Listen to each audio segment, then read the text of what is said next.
This is session 34 of Unit 3 of Taxation of 5th semester BBA of Mangalore University. In this Unit 3, we are studying about assessment of HUF and assessment of partnership firm under section 184. In this session, we shall study computation of income of the partners from firm taxable under section 28 in the hands of partners. So this is a problem which came in October-November 2016 for 8 marks. From the information given below, find out the amount of remuneration which can be debited to profit and loss account of the firm and how much income of partners shall be chargeable to tax. Under the head Profits and Gains, book profit is given after debiting the following. Following payments have been made as per partnership deed which has been submitted along with the return for the assessment year 2019-20. Salary of X is given. X is a working partner, Y is non-working partner and Z is a working partner. Commission to Z, interest on capital to partners at the rate of 16%. So at the rate of 16% it comes to 12,000, 9,000 and 6,000. Now let us see the computation of remuneration to partners. First we are taking the profit, that is 40,000. Add remuneration paid, that is salary to X, salary to Y and commission to Z. 84,000, 20,000 and 60,000. So it comes to 1,64,000. Add interest on capital in excess of 12%. So this interest on capital for X is 12,000 which is 16%. So in excess of 12% means we need to see what is 4%. So we get 3,000. Similarly for Y and Z. So this is the amount which is in excess of 12%. So if we add, we will get the book profit.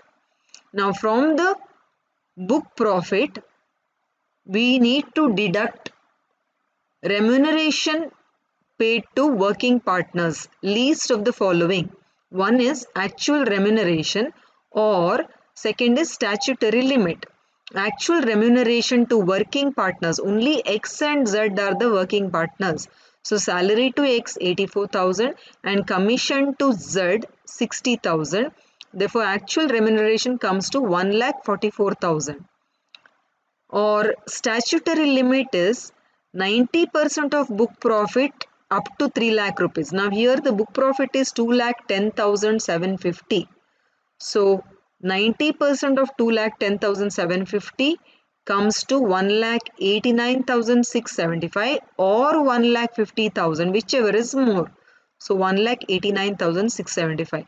Now among the actual remuneration and statutory limit, whichever is less is deducted. So 1,44,000. 1,44,000 we are deducting from 2,10,750. Therefore, we get the balance which is business income. Also in this problem it is also called as the total income. So 66,750. And in the question they asked what is the remuneration which can be debited to profit and loss account, and it is 1,44,000. Now if we compute the income of partners chargeable under the head profits and gains of business or profession, first we take the remuneration, that is salary 84,000 to X and commission 60,000 to Z. Then interest on capital, this is for all working partners and non-working partners. This is 12% of the interest. This is 12%, 9,000, 6,750 and 4,500. Therefore, if we add this together, we get the income of partners chargeable to tax. The next question is also for 8 marks. This came in October-November 2017.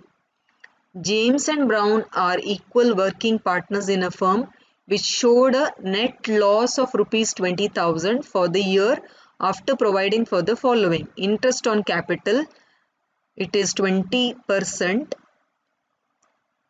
Commission to Brown salary to James, rent paid to Brown, and both are working partners in this case. The net loss was arrived at after considering 2000 being the dividend received and 1000 as interest on drawings by James. Compute the total income of the firm. Now let us see the computation. First we are taking the net loss as dividend on shares is not included. The total net loss is minus 22,000. Add disallowed items. Interest on capital in excess of 12% is disallowed. Now this 4,000 is 20% in excess of 12%. So 8 by 20 you get 1,600, and in case of Brown it is 1,200. So interest on capital in excess of 12%, that is 8%, comes to 2,800. Next is commission to Brown 2,000, salary to James 5,000. So total, if we add this is minus 22,000 plus 9,800, we get book loss minus 12,200. Less remuneration to working partners, least of the following. Actual remuneration, that is salary to James and commission to Brown, actual remuneration comes to rupees 7,000, and statutory limit, if it is a loss, it is just the statutory limit, that is 1,50,000. Now among these two, whichever is less, so 7,000 is less, minus 12,200 minus 7,000, it comes to minus 19,200. Therefore there is total loss. So here the firm can carry forward and set off this loss in the future assessment years. Interest on drawings is business income. This problem was asked in November-December 2018 for 8 marks. Compute the income of the firm from business in the following cases, assuming that the condition under section 184 and 40B are fulfilled. Here there are 4 situations given. Book loss is given in the first 2 situations and book profit in the next 2 situations. So first we shall take the amount as it is, that is, first we shall calculate for A and B.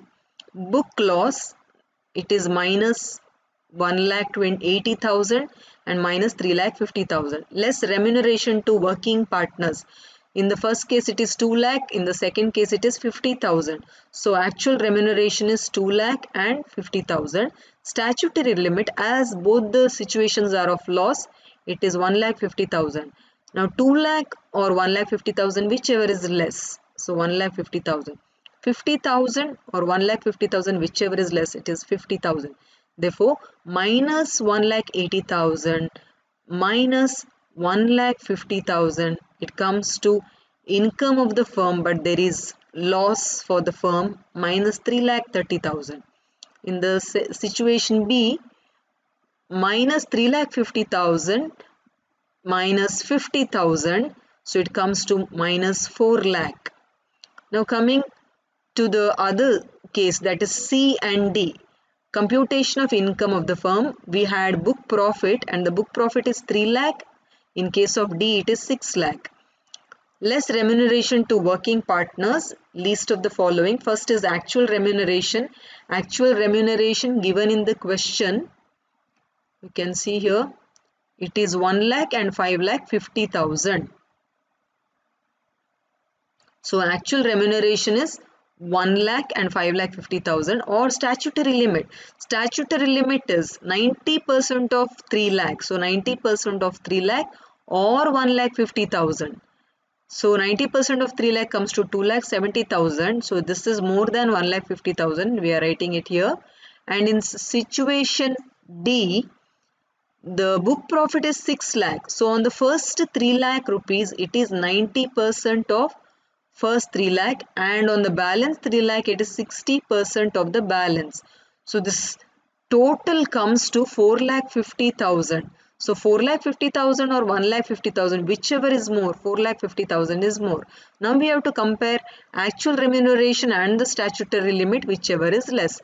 So 1 lakh and 2,70,000. 1 lakh is less. In this case, 5,50,000 and 4,50,000. 4,50,000 is less.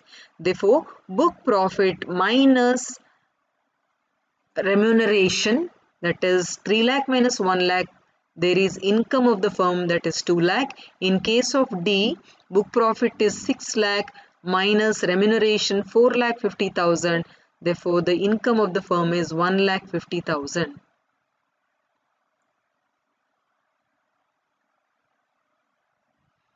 Now, this is the problem asked in November 2014 for 20 marks.